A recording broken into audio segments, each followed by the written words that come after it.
are striving today for freedom, justice, and equality. And as a matter of fact, the whole world is fighting for freedom, justice, and equality. On April 22nd, 1967, Muhammad Ali gave a speech emphasizing black pride at Howard University, just days before refusing induction into the U.S. Army to fight in the Vietnam War. Howard University was in the midst of its own protests over the war and its identity as a black university. Tony Gittins helped lead the protests. Maybe a week earlier, we had had a demonstration against the war and against the draft, and people were burning their draft cards. And the guy who was head of the draft, they burned him in effigy.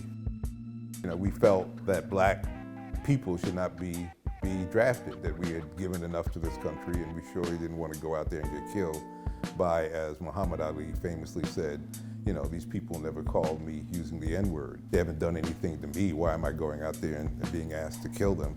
The university's policy requiring freshmen to participate in ROTC, or military training for college students, became a flashpoint. If you were a male student, you had to take compulsory ROTC for 2 years. You had no choice. You had to do that. And I said, no, you know, no.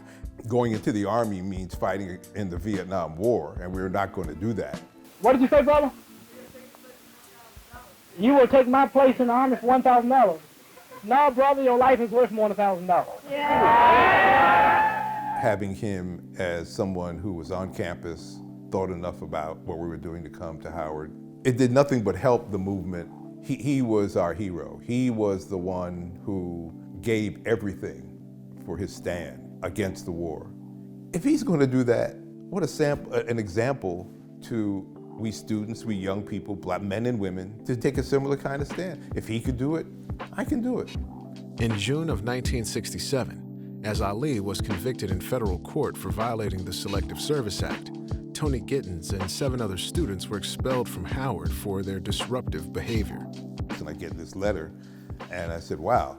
So I tell my mother, look, I gotta go back. And we sued them. We got some very sympathetic lawyers and sued them. They were shocked, they were surprised at the level of commitment. And by the end of the summer, they had told us to come back in.